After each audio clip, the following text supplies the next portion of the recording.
Namaste and welcome to the Highest Self podcast, a place where we discuss what makes you feel like the highest version of yourself. I'm your host, Sahara Rose, the author of The Idiot's Guide to Ayurveda and an all-around advocate of people stepping up into their greatness. And today I am really excited to share with you an interview I just did with one of my dear friends and a true inspiration to us all, Tara Mackey. Tara Mackey is the #1 best-selling author of Cured by Nature, which is an incredible memoir about her journey struggling with a mother who was addicted to heroin and nearly died of fatal drug overdoses several times in her childhood, to being diagnosed with multiple mental illnesses, doctors prescribing her dozens of medications, even an attempted suicide, and she overcame all of this and right now just finished writing her 3rd book. She lives a life truly in pursuit of her passions. She not only got all of the prescription medication for pain, for anxiety, for depression, for bipolarism, for everything in between, but she actually teaches us all how we can heal our bodies with nature. She is a true advocate of meditation, of spending time outside, of healing your body with food and with herbs. And I am so excited to share this interview today. She truly inspired me. I even learned things today in this interview that I never knew about her before. And I really see this as a wake-up call for everyone to really live their life in pursuit of whatever it is that makes their soul sing, truly. She's actually a singer, but what I really took away from this interview is that you can start off with nothing, with a mother who, even before she was born, her mother was addicted to drugs, and today she is an author, she's a philanthropist, she's a healer, and she came to Los Angeles with just $300 in her pocket, and she'll share more about that in this interview. So I'm so excited to have her with us today, and if you want to take this discussion further, I invite you to join us afterwards in the Mind Body Balancers Facebook group. I will post the link in the show notes. So let's hop right into the interview. Bye, guys. I am super excited for this interview. I have my dear friend Tara Mackey here. She is such an inspiration to me. I met her through one of her mutual friends, Kieran from Woven Threads, and the moment she told me about Tara, I was like, oh my God, I need this girl in my life. She is an author, she is a singer, she creates amazing content about natural beauty. She's all about sustainability. You might have seen her blog before, the Organic Life blog, and she's here with us today to speak with us about her book, Cured by Nature, how she has become her highest self, overcoming trauma, and really being an inspiration to all of us, and what she's up to now. So welcome, Tara. Thank you so much for having me. I'm so excited to have this conversation with you today. Oh, so excited. So the first question that I love to ask is, what makes you feel like your highest self? I love this question so much. When I'm creating something or sharing something that I've created for the highest good, that's when I feel like my true self really shines. So for me, I used to actually feel really guilty creating things because I felt like I was taking myself away from quote unquote real work or whatever my 9-to-5 job or my college, thing I needed to do at the time was calling. But right now it really is what satisfies me and nourishes me. And the fact that what I do is for a higher purpose. That's really when I feel like my true self is at her best.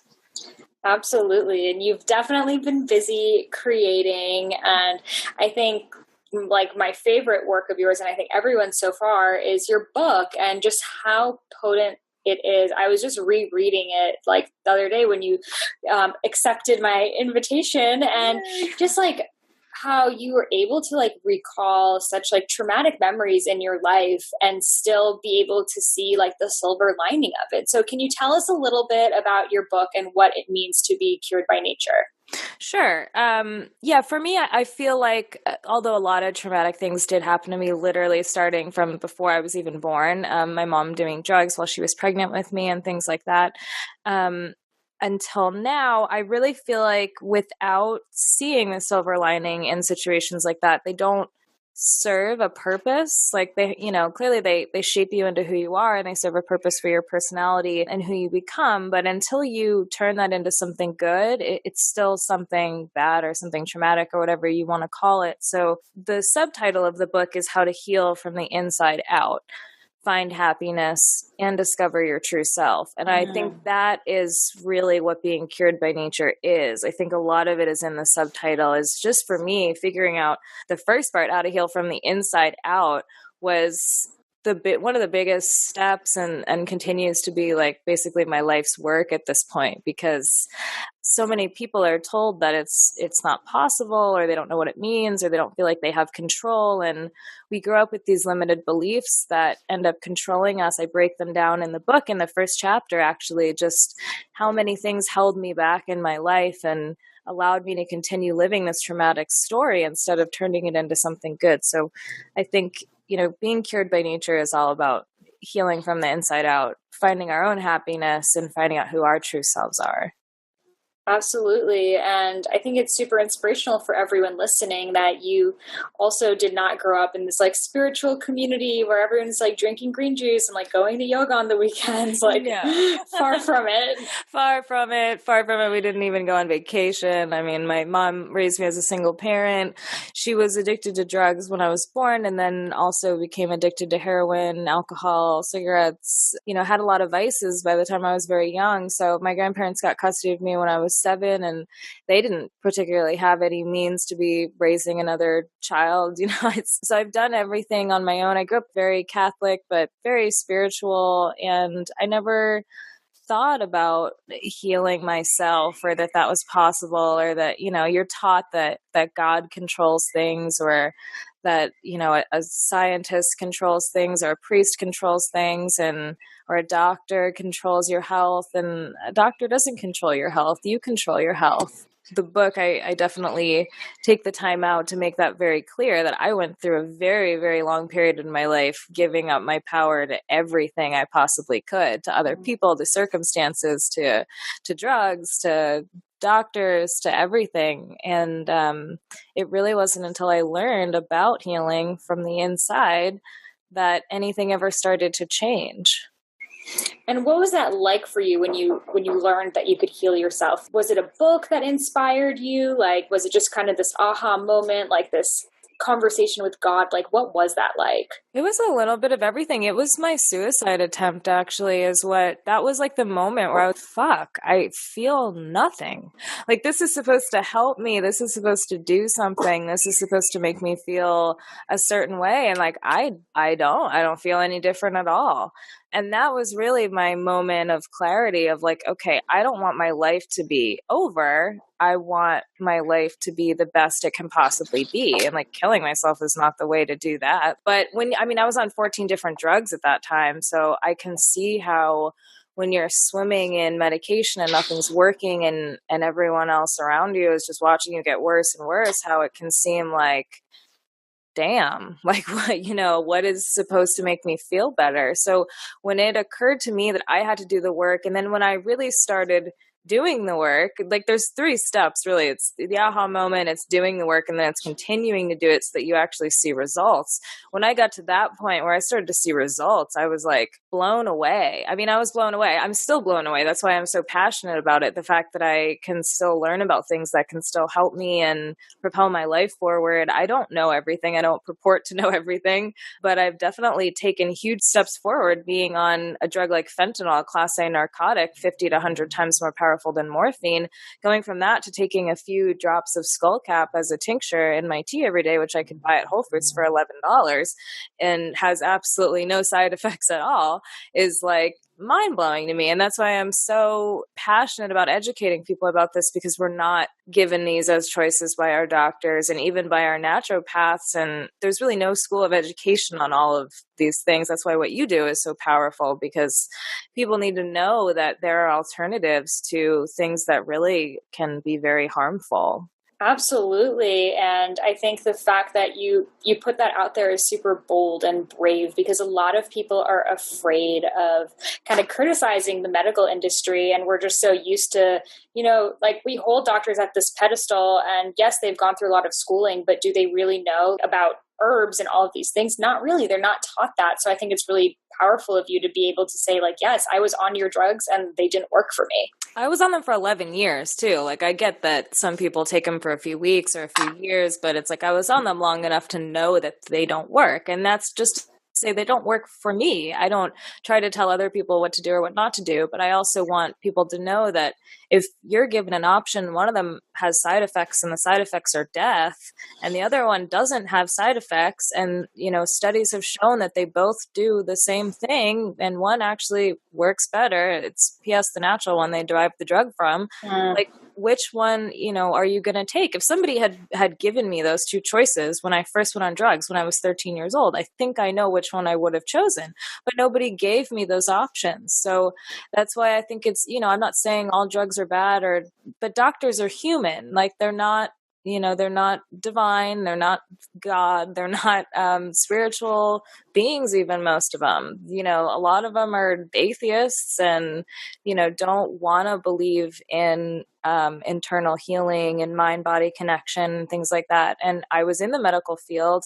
I studied pre-med. I was a biologist. Like, I worked at Cornell Medical College. I've done my rounds. I've met a lot of doctors. I'm still friends with a lot of doctors, and I really respect what they do. I respect the 10 to 15 years of schooling it takes, but that doesn't mean they know everything, especially about you. Like, you're the only one who knows what you're going through on a day-to-day basis. They're not with you every moment of the day. So, and so much goes into our health, from the things we're thinking to what we're eating, to the environment that we're in, to the friends we have, to the thoughts we're allowing into our mind, to the commercials we end up seeing, you know, things like that. There's so much that goes into it. A doctor couldn't possibly have the time to sit around and figure out everything that's wrong with you. So we're the only ones that need to take the time to do that. And the more we do that, the easier it becomes.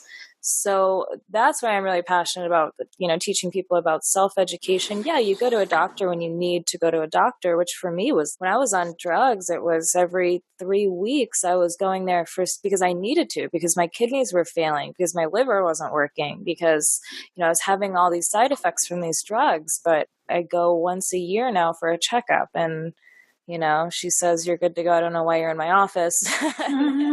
And then I go home, and it's like, it's so much easier. I just try to explain to people that it just gets so much easier. And when you pop a pill, that's what you want. You want it to be easy. So if you want it to be easy, just look into the natural alternatives for some of the drugs you're on, because that's the easiest thing you can do. Absolutely. And I think everyone's really curious now, what are your favorite herbs and natural remedies and practices that you do, not only for anxiety and depression and other mental illnesses, but just to keep you at your highest self? Meditation is a huge one. I know it sounds like hokey to some people. I actually, the part in my book, the chapter is basically called Why You Want to Meditate But Don't. And how to start, because I don't assume that everybody knows, but everybody comes across the same roadblock. So they think they don't know how, they think they don't have the time, they think it's not for them, they don't see results immediately, they get bored. And it's, you know, it's not an action-packed movie, it's not the latest Disney movie, but it is going to save your life. Like, when I took the first time I meditated, the very first time, and I'm so glad this happened because it was my aha moment that I meditated. I'd had panic attacks since I was a little kid, and I'd been on drugs for them. I'd gone to therapy, like everything. I'd done everything that a doctor tells you to do, right? And the first time I meditated, I realized that my breathing was panicked, and that I didn't need to take drugs. I needed to figure out how to breathe. The funny thing was, I already knew how to breathe. I'm a singer, right? So I'd gone to voice lessons like my whole life, and I knew how to breathe through my diaphragm. I knew how to exhale slowly. I knew how to do the whole thing, but I'd never applied it to my life, to my anxiety, to anxiety attacks, to like preventive medicine for myself. Like, that's what it is now, as the fact that if you can control your breath, you can control your heart rate, you can control your endorphins, you can control your panic. Period. Like, and that's really the only way to do it. A pill's not going to do that for you. So I realized immediately, and then like within a week, I had control over my anxiety. And I don't like to throw timelines out there because I don't want anyone's expectations of meditation to be unrealistic, but it happened so quickly for me that I just wanted to do it more and more and more and more. So here I am 6 years later, still doing it. And it's continued to have amazing benefits in so many areas of my life that, I recommend it as the first line of defense for everything and everyone. Beautiful. And what does that meditation practice look like for you? For me, it is mindful meditation. So I'm not that hard on myself. I just need to get in. For me, I know I need to get into a quiet headspace. So I'll take a bath or I'll meditate in my room or on my meditation pillow and just light a candle and just relax. Like sometimes I'll have music, sometimes I won't. I try to clear my mind as much as I can, but for me, sometimes creative thoughts creep in. And so I just go write in a journal or I go take a walk and, voice record something if it's a new song or whatever. Just those are the times that things really end up coming to me creatively. But most of the time, it's just time for my brain to relax and be able to figure out what the heck is going on because you get bombarded by so much stuff every day. I need it. Like for me, I can't go out into the world unless I've taken that time for myself. And meditation takes a lot of different forms, but you'll know if you're not getting it, especially if you get into that space where it's a part of your life every day. It shows up in different ways. I honestly feel like a nature walk in the morning sometimes can be my meditation. Sometimes I have to sit down and take that time. So it changes, but it's that feeling to me of just like, okay, I'm relaxed. Absolutely. And I love how you allow yourself to write down those creative thoughts when they arise. Because I know for me, so many times I have these ideas that come to me. I'm like, no, I need to be meditating. And then I forget about them after. And I'm like, oh my God, I wish I wrote that down. Yes. Yeah. Write everything down, even if it's in the dark, in the back of a book, and you might not know what it says tomorrow. At least it's there. At least it's somewhere. You'll pick up on some part of it. And writing it down, for me, the kinesthetic experience of writing it down helps it actually stick in your mind anyway. Most of the time, if I write it down, I don't have to go back and look at what it is because I had to think it through while writing it down. So, yes, more of that always, especially when you're a writer and that's your craft, Yes, and you are working on your second book right now. I am working on my third book. Third book. Oh my God, girl. So you finished the second one. I finished the manuscript for the second. We're editing it currently. I just finished all my stuff for the Library of Congress. So it should be out early next year. And then I am currently working on my third book, but we can talk about whichever one you want. So what are each of them called? Well, I can't actually announce that yet, but okay. But I will be announcing that the second book is called soon, and then we're actually shopping my third book proposal around right now. So once that gets picked up, we'll be able to announce more about that too. But yeah, I'm just really excited. I'm 30 years old and 3 books into my life. Oh my gosh. Goals. You're on your way. I got to keep going. No, but I know just how exhilarating of an experience that is. I can't even imagine when I'm on my third. But your fiance wrote at the beginning of the book that it took you just 3 months to write Cured by Nature. And this is while you were working full time, shooting like a feature film, doing advertisements, all of these things. And you still got it all done in 3 months. And guys, this book is like deep. Just reading it, I feel all types of ways. I can't even imagine writing it. So I had the same experience when I wrote The Idiot's Guide to Ayurveda. I wrote the whole thing in 2 months and I just kind of let myself go into the state of flow. So I would love to hear more about your state of flow and any rituals and practices that help you get there. Definitely. Well, I think one thing, as you know, is, you sign a contract. And when my publishing company came to me and said, can you write this book in 3 months because we want to get it out, you have a deadline. We want to get it out this time next year. I was like, sure. Mm-hmm. And I had no idea what I was signing up to do, really, because I'd never written a book before. So I think part of it is really just like jumping in. Like when you commit to something, just freaking do it. If you say you're going to write it in 3 months, there is no reason why your ass can't sit down and write a book in 3 months. Like, especially if somebody's believed in you enough to give you a book deal. So for me, it was very like serendipitous because of the way it happened. My publishing company came to me through my blog and they, gave me a deadline and I signed a contract. And basically, if somebody gives me something to write, I can sit down and write it in the proposed amount of time it needs to be written. That's never been difficult for me, but still, I understand that self-sabotage gets in the way, right? You start doing it and your brain goes like, wait, no, are you sure we want to be successful? Like, are you sure we want to do this? Like, wait, you're putting your whole life out there. Wait, what is your family going to think? Wait, what are people going to think of you? Wait, nobody knows your mom did heroin. What are you doing? You're going to write about this? Nobody asked you to write about this. Like, I had those thoughts for sure. And I think there were a lot of rituals and practices I did have to do to get over them. One of them was just taking the time, carving out the time every day to just go and write and see what happened, So I literally I lived like 3 blocks away from the beach in Cardiff by the Sea, San Diego.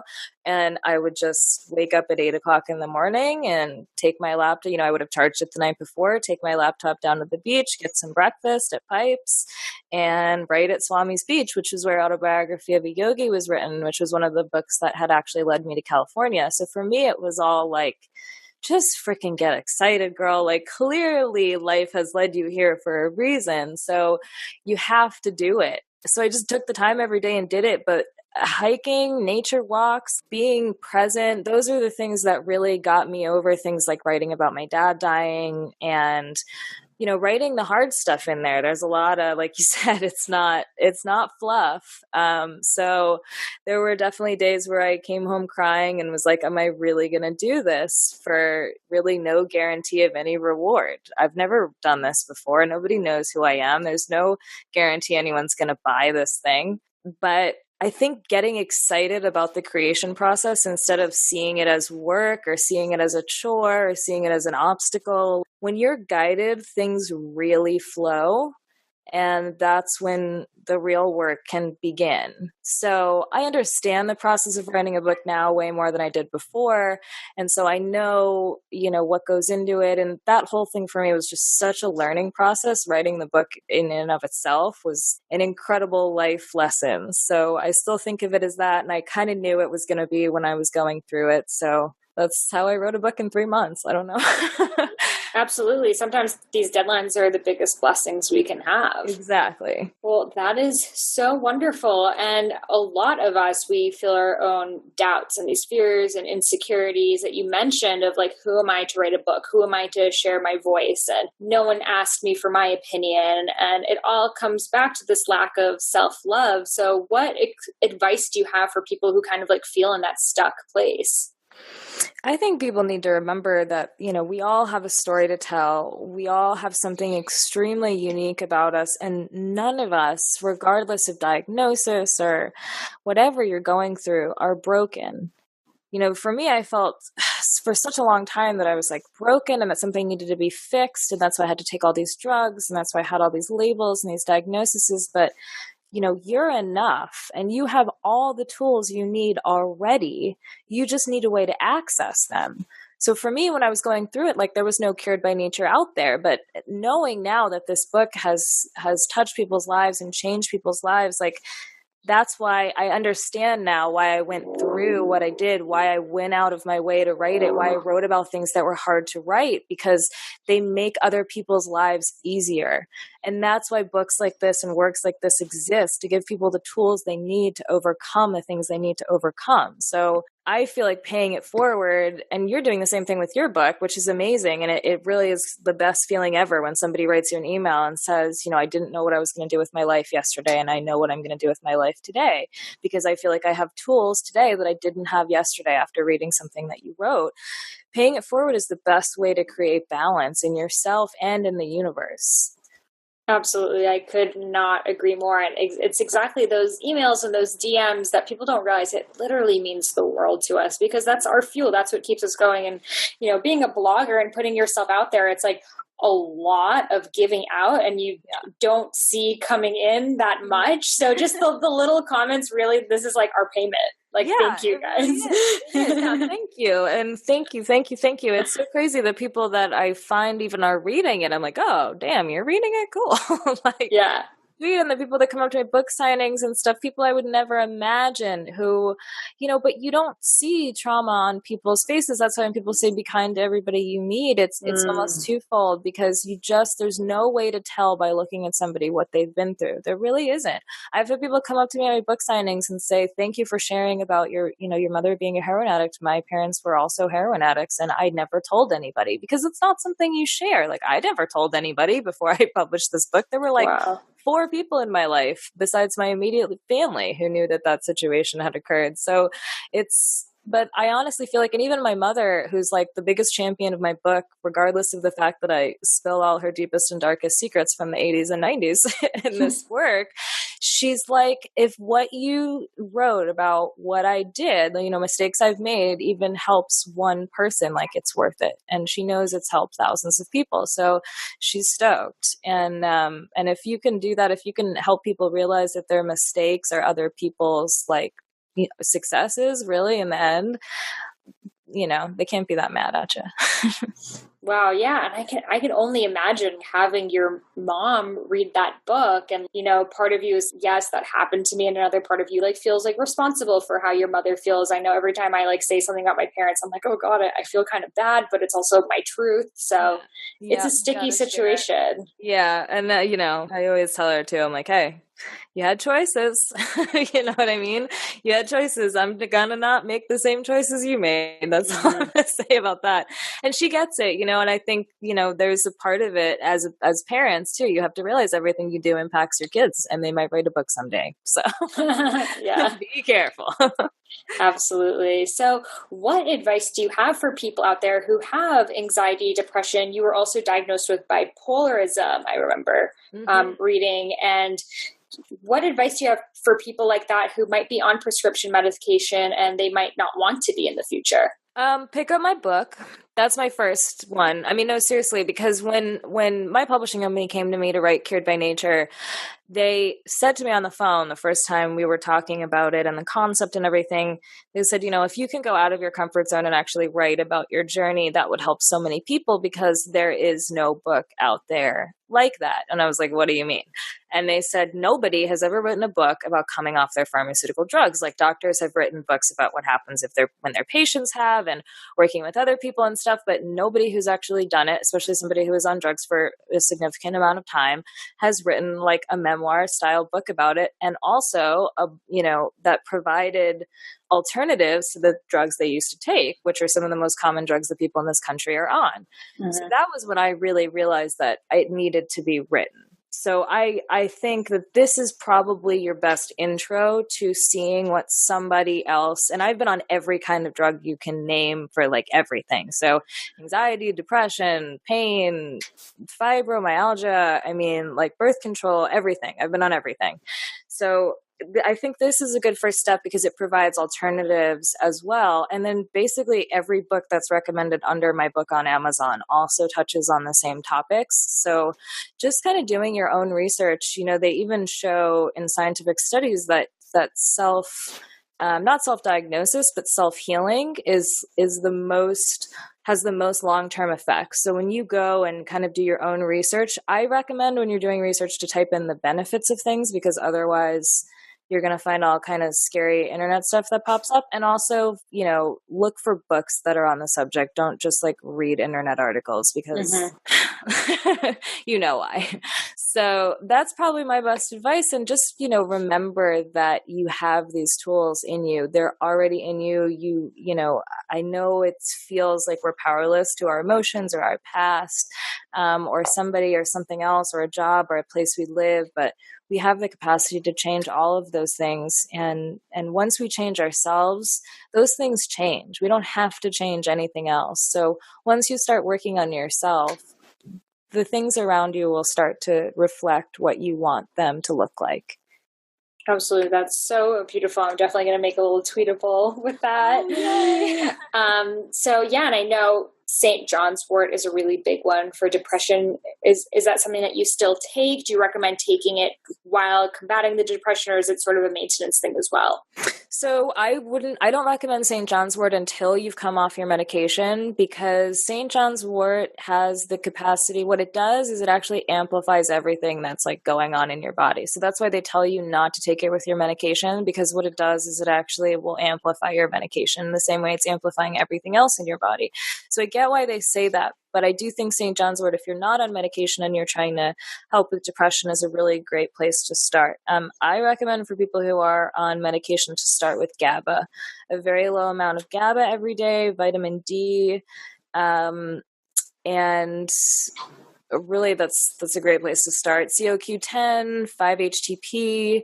And then for people who have like pain and anxiety, I always recommend valerian and skullcap as a combo, because one really just balances your brain, and then the other chills you out and helps you with any like pain or anything that's distracting. They also both help with anxiety a lot too.